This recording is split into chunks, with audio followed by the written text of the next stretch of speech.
పుట్టినరోజు నాడు happy birthday చెప్తే అది విష్ చేసినట్టుగా అర్థం చేసుకోవచ్చు. పెళ్లి రోజు నాడు హ్యాపీ వెడ్డింగ్ యానివర్సరీ అని చెప్పినా, హ్యాపీ మ్యారేడ్ డే అని చెప్పినా, హ్యాపీ మ్యారీడ్ లైఫ్ అని చెప్పినా అది కూడా విష్ చేసినట్టు అర్థం చేసుకోవచ్చు. అదే చనిపోయిన చోటకెళ్ళి హ్యాపీ డెత్ డే చెప్తే ఏమంటారో అన్ని అది చెప్పకూడదు. కానీ నాకు అలా చెప్పడమే వచ్చు అని చెప్పేసి అలా చెప్పారనుకోండి, వినేవాళ్ళు తంతారు పట్టుకోండి కదా.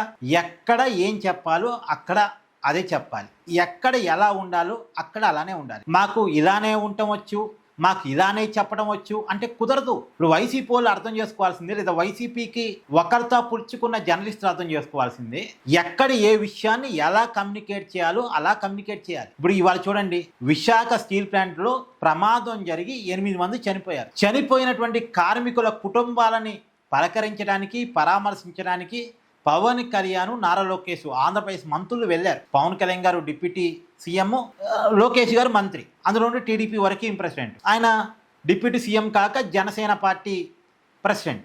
వీళ్ళు వెళ్ళారు, వెళ్ళి వాళ్ళ కుటుంబాన్ని కలిసే ప్రయత్నం చేశారు. అయితే వీళ్ళిద్దరూ ఎందుకు వెళ్తున్నారు అంటే, వీళ్ళిద్దరి మధ్య ఒక బాండింగ్ కుదురుస్తున్నారా అంటే, ఆంధ్రప్రదేశ్లో అధికార మార్పిడి జరగబోతుందా, అధికార మార్పిడి సవ్యంగా జరగటం కోసమే ఒక సంకేతాలు పంపించడానికే వీళ్ళిద్దరిని పంపిస్తున్నారా, చంద్రబాబు నాయుడు గారు పోకుండా వీళ్ళిద్దరినే పంపించడానికి ఉన్న కారణం ఏంటి అని మాట్లాడతారేంటి వాళ్ళు. అసలు ఈ సందర్భంలో ఈ మాటలు మాట్లాడొచ్చా? చానాలు ప్రచారం చేశారు, ఆంధ్రప్రదేశ్లో అధికార మార్పిడి జరగబోతుంది, చంద్రబాబు నాయుడు గారి నుంచి లోకేష్ గారికి సీఎం సీట్ ఇవ్వబోతున్నారు, ఇవన్నీ ఛానళ్ళు ప్రచారం చేశారు. అది అయిపోయింది, దాన్ని టీడీపీ ఖండించింది, అది అయిపోయిన అధ్యాయం అయిపోయింది, అది క్లోజ్డ్ చాప్టర్. 2029కి ముందు ఎలాంటి అధికార మార్పిడి లేదు అని చెప్పేసి కూటమి ప్రభుత్వం ఇప్పటికి అనేక మాలు చెప్పింది. కానీ వైసీపీ సందర్భం దొరికినప్పుడల్లా, సందర్భం దొరకకపోయినా సరే అధికార మార్పిడిని ప్రచారం చేస్తూ వస్తుంది. సరే, ఇగో వాళ్ళు అంతే చేస్తారు అనుకుని వదిలేద్దాం.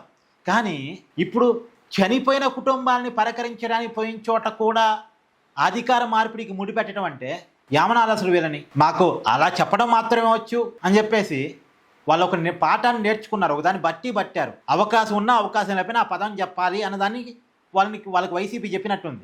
కొద్దిగా బ్రెయిన్ ఉండాలి. మళ్ళీ సీనియర్ జర్నలిస్టులు అని చెప్పుకొని మరీ చెప్తా ఉంటారు. ఏమండి, చనిపోయినటువంటి కుటుంబాలను పలకరించడానికి పోయిన చోట అధికార మార్పిడి, పదవి మార్పిడి అని మాట్లాడటం ఏందండి? అసలు వీళ్ళని ఏమనాలో మీరు కామెంట్ చేయండి.